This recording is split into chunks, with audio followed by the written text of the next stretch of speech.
ലൂക്കോസ് എഴുതിയ സുവിശേഷം 22-ാം അധ്യായം 1 മുതൽ 38 വരെ. പെസഹ എന്ന പുളിപ്പില്ലാത്ത അപ്പത്തിൻ്റെ പെരുന്നാൾ അടുത്തു. അപ്പോൾ മഹാപുരോഹിതന്മാരും ശാസ്ത്രിമാരും ജനത്തെ ഭയപ്പെടുകയാൽ അവനെ ഒടുക്കുവാൻ ഉപായം അന്വേഷിച്ചു.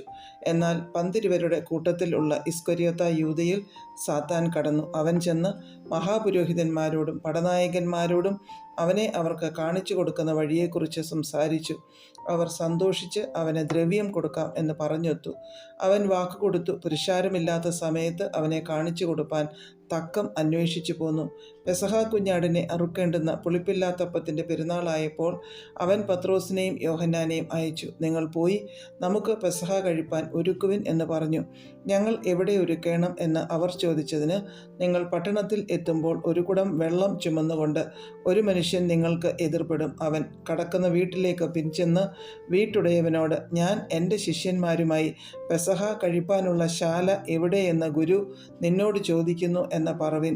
അവൻ വിരിച്ചൊരുക്കിയൊരു വൻമാളിക കാണിച്ചു തരും, അവിടെ ഒരുക്കുവിൻ എന്ന് അവരോട് പറഞ്ഞു.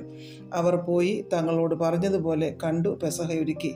സമയമായപ്പോൾ അവൻ അപ്പൊസ്തലന്മാരുമായി ഭക്ഷണത്തിനിരുന്നു. അവൻ അവരോട്, ഞാൻ കഷ്ടം അനുഭവിക്കും മുൻപേ ഈ പെസഹ നിങ്ങളോട് കൂടെ കഴിപ്പാൻ വാഞ്ചയോടെ ആഗ്രഹിച്ചു. അത് ദൈവരാജ്യത്തിൽ നിവൃത്തിയാകുവോളം ഞാൻ ഇനി അത് കഴിക്കയില്ല എന്ന് ഞാൻ നിങ്ങളോട് പറയുന്നു എന്ന് പറഞ്ഞു. പിന്നെ പാനപാത്രമെടുത്ത് വാഴ്ത്തി, ഇത് വാങ്ങി പങ്കിട്ടുകൊള്ളുവിൻ. ദൈവരാജ്യം വരുവോളം ഞാൻ മുന്തിരിവള്ളിയുടെ അനുഭവം ഇന്നു മുതൽ കുടിക്കില്ല എന്ന് ഞാൻ നിങ്ങളോട് പറയുന്നു. പിന്നെ അപ്പമെടുത്ത് വാഴ്ത്തി നുറുക്കി അവർക്ക് കൊടുത്തു. ഇത് നിങ്ങൾക്ക് വേണ്ടി നൽകുന്ന എൻ്റെ ശരീരം, എൻ്റെ ഓർമ്മയ്ക്കായി ഇത് ചെയ്യുവിൻ എന്ന് പറഞ്ഞു.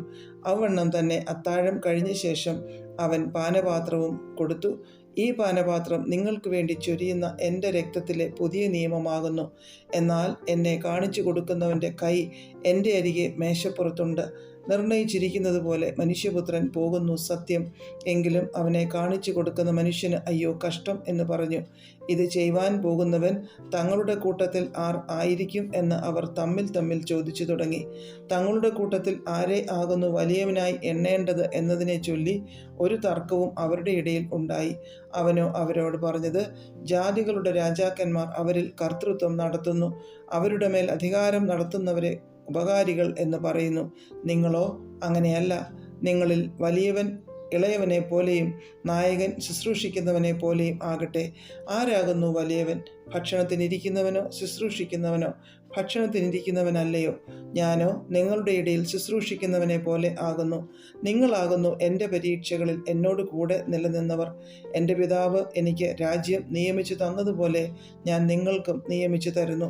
നിങ്ങൾ എൻ്റെ രാജ്യത്തിൽ എൻ്റെ മേശയെങ്കിൽ തിന്നുകുടിക്കുകയും സിംഹാസനങ്ങളിൽ ഇരുന്ന് ഇസ്രയേൽ ഗോത്രം 12നെയും ന്യായം വിധിക്കുകയും ചെയ്യും. ശിമോനെ, ശിമോനെ, സാത്താൻ നിങ്ങളെ കോതമ്പ് പോലെ പാറ്റേണ്ടതിന് കൽപ്പന ചോദിച്ചു. ഞാനോ നിന്റെ വിശ്വാസം പൊയ്പോകാതിരിപ്പാൻ നിനക്ക് വേണ്ടി അപേക്ഷിച്ചു. എന്നാൽ നീ ഒരു സമയം തിരിഞ്ഞു വന്ന ശേഷം നിന്റെ സഹോദരന്മാരെ ഉറപ്പിച്ചു കൊള്ളുക. അവൻ അവനോട്, കർത്താവേ, ഞാൻ നിന്നോടുകൂടെ തടവിലാകുവാനും മരിപ്പാനും ഒരുങ്ങിയിരിക്കുന്നു എന്ന് പറഞ്ഞു. അതിന് അവൻ, പത്രോസേ, നീ എന്നെ അറിയുന്നില്ല എന്ന് 3 വട്ടം തള്ളിപ്പറയും മുമ്പേ ഇന്ന് കോഴി കൂകുകയില്ല എന്ന് ഞാൻ നിന്നോട് പറയുന്നു എന്ന് പറഞ്ഞു.